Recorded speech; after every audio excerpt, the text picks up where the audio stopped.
What's going on, everyone? Anthony Drew Gary here, host of the How To Show, where we talk about optimizing life, money, and happiness one how to at a time.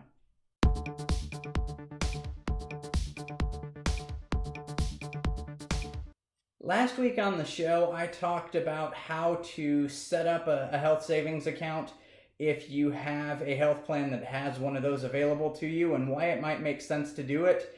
And this week, I want to spend time talking about how to optimize that process. And so maybe it makes sense, if you haven't already, go back and watch last week's video just to get a refresher course on the basics of health savings accounts. You can do that at the link overhead. And we'll go ahead and get started now on what's really the fine-tuning or the optimization to really make the health savings account work for you rather than it just being another place to park some money. So it's possible you've heard before that a health savings account offers a triple tax advantage. And so what in the world does that mean? It sounds really cool, it sounds really complicated, and in fact it is both of those things, but I'm going to do my best to break it down so that it's not so complicated. So triple tax savings, what that's talking about is the ability to either save or delay on taxes at the beginning, in the middle, and at the end. And so when we're talking about tax savings at the beginning, we're talking about when you contribute the money from your W-2 job or from whatever your main source of income is to the health savings account. You're not paying any taxes on that money at the time. So putting the money in, it goes in tax-free. So rather than, getting paid $100 and having to pay taxes on it and you get some remainder in your checking account, you get to send the whole $100 into the HSA. So step two is that in the middle stage, and that's the opportunity for your money to grow tax-free. And there's a couple of different ways that this can look. Basically, there's the common way that everybody has available to them, and there's the advanced way to do this. And I want to spend some time talking about the differences between the two because this is the nuts and bolts of what makes this video really important. When it comes to setting the account up, you've really got two options here. It's either doing it yourself or sometimes your employer will do it for you. If you have the opportunity to do it yourself, I recommend you do that. And even if you're in a situation where the employer does it for you, it might make sense to pull those funds out by transferring them to an HSA that you have control of. And for a couple of different reasons this makes sense. It starts to influence the things you can do with the money that's in your HSA. And just in a general sense, you have more control. And for example, if you decide to leave that company for whatever reason, usually those health savings accounts that are opened up by employers or employer sponsored at some level will start to have fees later on if you don't stay with that company. So there's no good reason to pay HSA fees. There's really no good reason to pay bank fees ever. As a matter of fact, I did a video on that not too long ago, so I'll link to that overhead. So we don't want to pay fees, and we want to have all of the different opportunities to us so that we can make the HSA all that it can be. So you've got really two options when you talk about setting it up for yourself. You can set an HSA up at just your general banking institution. And that's what's probably the most common course. You'll have the opportunity to go to your local or community bank or maybe your credit union or wherever you bank. You have the opportunity to open a health savings account, and they'll treat this like a checking account, but realistically it's a savings account at heart. They'll probably pay you some minuscule amount of interest, somewhere between 0.1% and 0.1%, which, to do the math on that, if you've got $1,000 in the account, you make like $1 a year. It's not real great. And so that's what the majority of folks do with their health savings accounts. And I am here to tell you that there is a better way to get this done. I personally have our family's health savings accounts opened through a brokerage provider, which means we have access to do more things with our health savings funds than we might have access to at the local community bank or credit union. Our family does this with Fidelity. However, there are a few other options, but I'm going to talk about what I know here. And basically what this is you have the opportunity to open up a health savings account with Fidelity or some similar type of company. And at least in this instance, they don't charge any fees to do this. And you fund your health savings account the same way you would fund it with any other type of account. You tell your HR personnel that this is my banking account and routing information, and I need you to, every pay period, send this much money over to my health savings account. And from their point of view, it's no different. It just shows up that they're taking and depositing that money somewhere else. But the real benefit of this is when you see it on your end and you start to see those deposits come in, $50, $100 at a time, whatever it is. In a traditional sense, those would just be sitting there waiting for you to spend them with your health savings account debit card. And you get one of those with Fidelity too. But with that money that you have in your Fidelity HSA account, you have the opportunity to buy into either stocks or mutual funds or whatever it is with that money, and there isn't any minimum to do this. So what you can do is you can save a little bit amount of cash to cover, what might be your one-off expenses, maybe your prescriptions, maybe just have a little bit of a nest egg in cash in that health savings account. And then you can make a step forward and send the rest of the money in your health savings account into different investment options. Now, personally, I recommend doing this in low-cost index funds. And what that means, without doing a whole episode on index funds now, we're going to do that later on. But what that means is you have the opportunity to buy into funds that have a whole bunch of tiny slivers of a whole bunch of different companies in them. And the funds themselves don't cost a whole lot to be in. The expenses, what's known as the expense ratio, is very, very low on them. And usually you want to try to find one that tracks some sort of stock market index. An S&P 500 is a very good example of this. Typically that index fund will have some sort of a sliver of all of the 500 biggest companies in the country in them. And this is something that you can look back on that, historically the average S&P 500 return has been somewhere in the neighborhood of 9 to 11%, depending on whether you're adjusting it for inflation. And while I cannot say that past performance equals future returns, I am personally unaware of any better way to gauge what it might do. So this is just an opportunity to think, rather than having your health savings account in one of those, just generic savings accounts that will get you a penny to $1 in interest every year, you can start taking your health savings account and making a good deal of percentage worth of investments in them, such that over time, it may go down every once in a while, but generally the stock market goes up and to the right, as you remember seeing in your economics classes.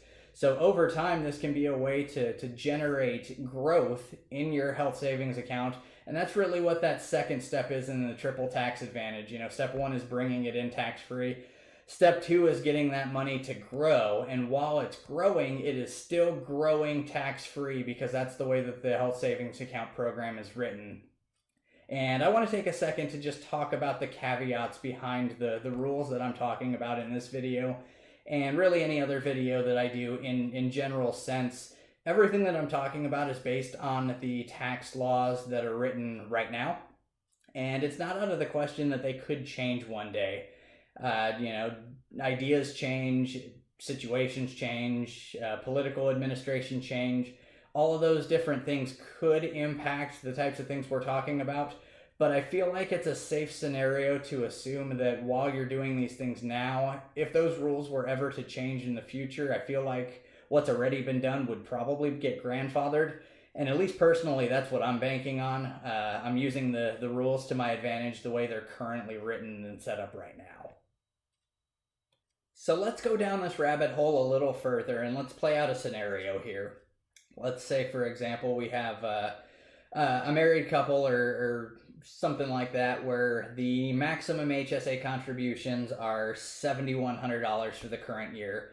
And so let's assume that this is a way that they start to play about their tax optimization strategy, and they're going to put $7,100 a year in one of these accounts. And for the sake of the assumptions that we made, we're going to invest a good chunk of that money in low-cost index funds that are going to average somewhere between 7 and 10% a year. And let's say that for the sake of this example, that person or that family's annual deductible is $8,000. It's not out of the question that, after 10 or 20 years, depending on how the stock market does over time, that it's possible that your gains every year from the nest egg that you built within your health savings account could start to cover all of your expenses for the year, just to to use this as a generalized example, if you start to plug that away and plug it away, and your money is growing at a faster rate than you're having the ability to spend it, it has the opportunity to snowball to your advantage. This could be a scenario where your health expenses in the later years of your life could be covered just because you started throwing money at the health savings account early on. So let's play this out a little further, because what I said might sound a little complicated and it might even sound a little scary in a sense. What happens if you start to plug in money to your health savings account and over time you realize that you've got way too much money in there, you're a relatively healthy person, and at the end of the day you feel like you've overfunded your health savings?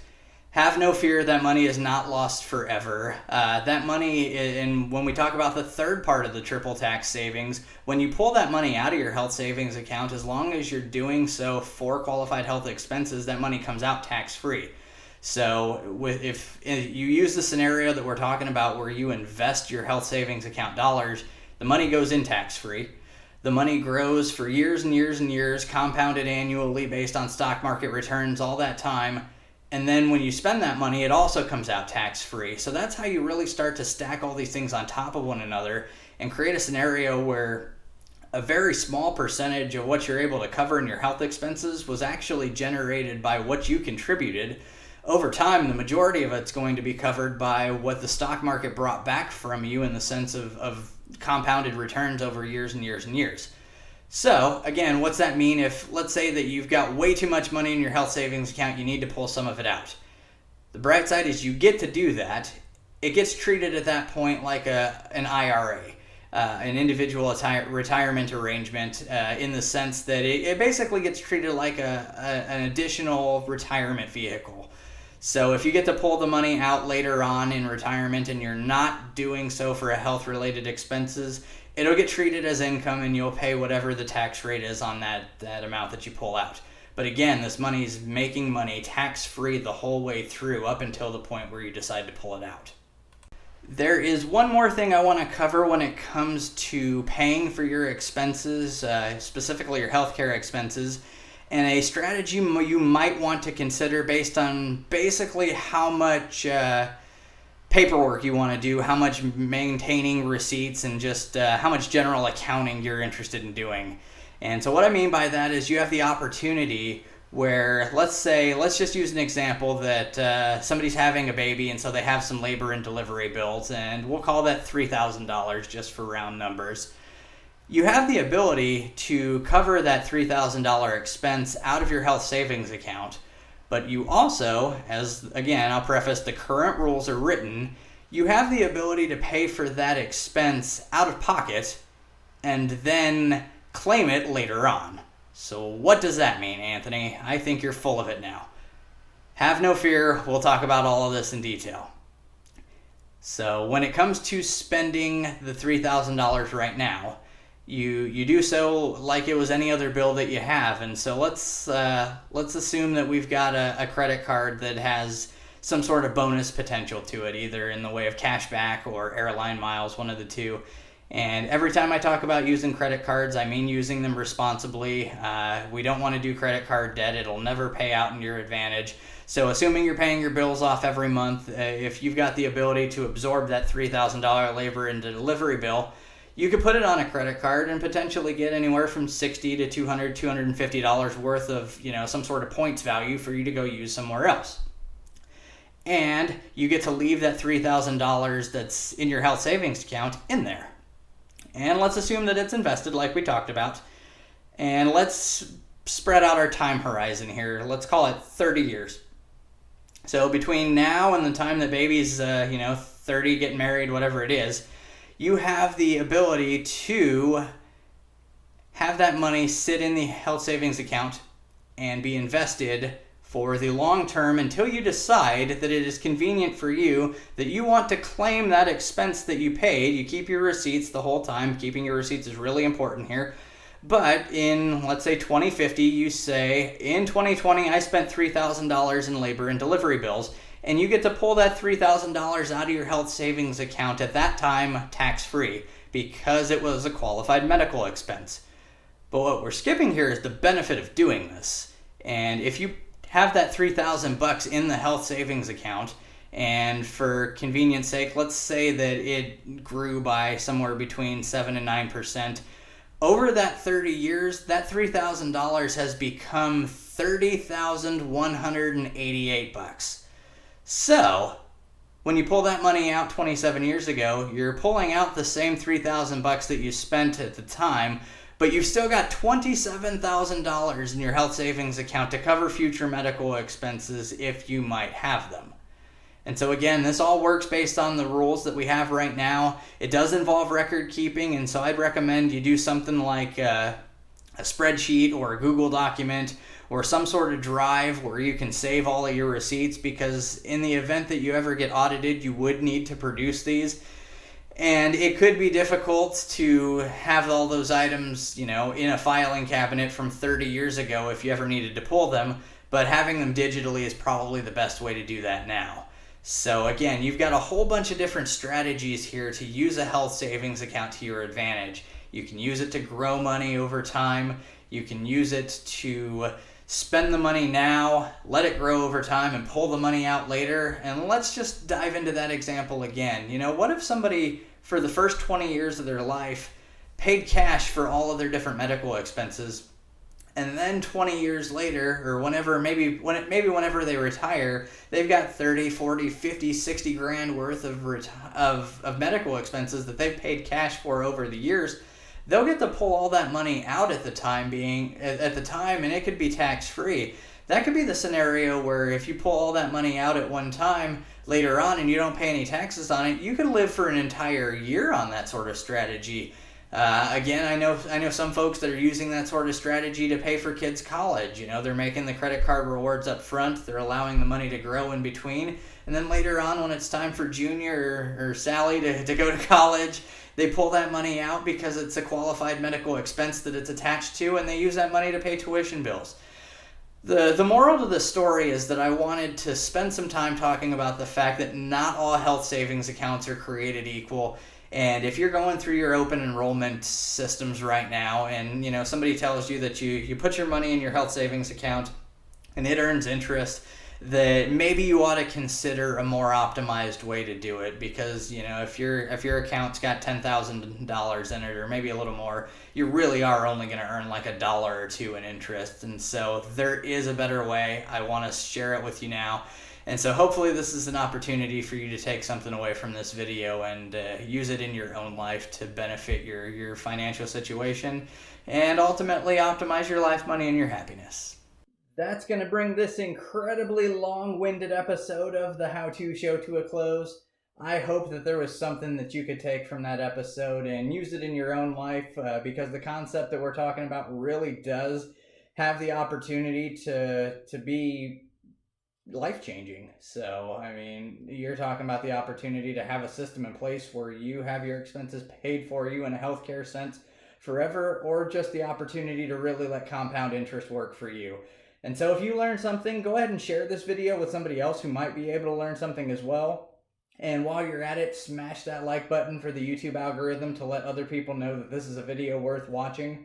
And if you've got any feedback for me or things that I could touch on, things that I could do better, leave me a comment and let me know that. I will respond to all of those, as I always do.